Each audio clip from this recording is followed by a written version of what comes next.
Hello guys, this morning allow me for a prologue to start by sending my warmest, utmost accolades to one Faith Kipyegon on winning yet another auspicious 1500 meters race. We are wishing her all the best as she continues to conquer more races and raise our flag higher and higher. However, I just want to share my few views in regard to a story that I've seen on Channel X, that is on Twitter, in regard to one MAXINE WAHOME. And the story has been tagged along with the cancel culture. Why has she been treated differently, yet men facing similar allegations have been treated differently? Why has she been allowed back onto the motocross events, yet a man could have very slim chances of being allowed back onto such a sport, especially after their alleged involvement in the murder of her boyfriend? But I won't go so much into the nitty-gritties of the case because I'm not privy to the details of that case. But I just want to share with you, or to align my thoughts with those who feel the corporate world, but at the same time, the citizenry and the public in general seems to be softer when it comes to ladies and harsh when it comes to men.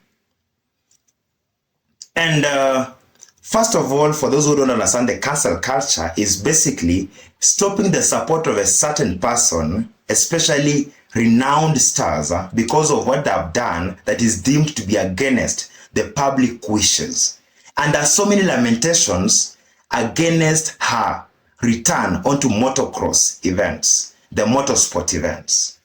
But I want to reconcile the two groups and just allow you to think along my line of thought.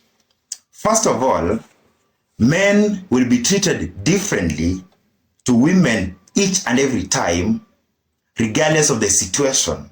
We shall always tend to be soft to ladies and harsh to men because of this simple reason. First of all, a woman or a lady is born with her own value. And throughout her own life, the society, and specifically the greater society, including the law, the culture, traditions, will guard that value.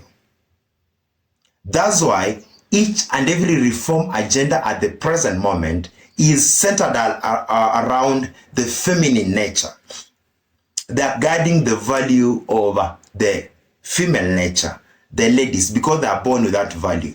Once it is lost, you cannot regain it because you are born with it. On the other hand, men are born without value. And it's now incumbent upon you to build your own value and guard it. That's why when a man commits a certain offense against the public, you have eroded the value that you are building. Therefore, the public will treat you harshly.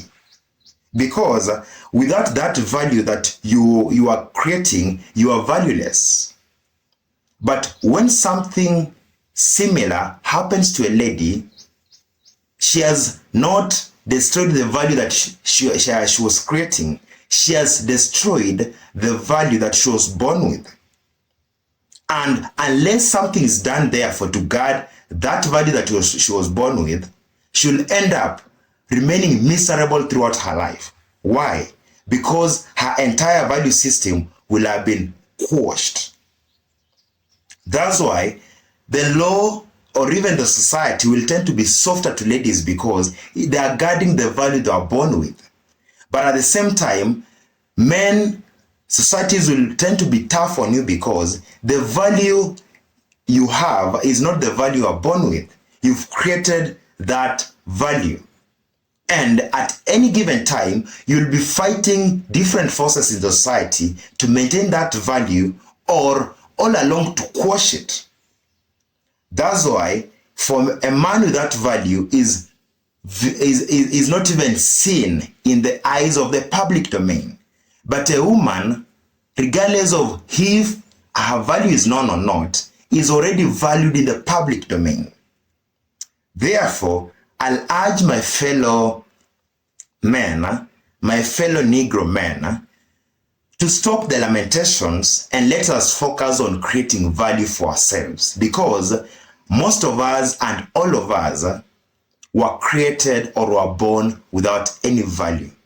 Let us focus on that value, and when we have that value, regardless of the amount of lamentations or quashing we get from the society, we shall always have a way of protecting that value because we have created value for the society.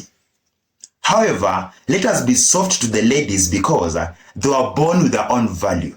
And if we quash that value, we are rendering them useless in the eyes of the society. Therefore, always protect the value that was born, that is innate value, but at the same time, work on creating or maintaining your own value. That is my message to you, and I support any agenda that tries to bring not really equality but equity among men and women. Let us never go for equality because equality will never work. But equity means there is a balance on how we treat both men and women. That is what you need in this society. And I believe each and every man who agrees with me, therefore, has not lamented, but they are focusing on creating more value for themselves so that the society will never quash you.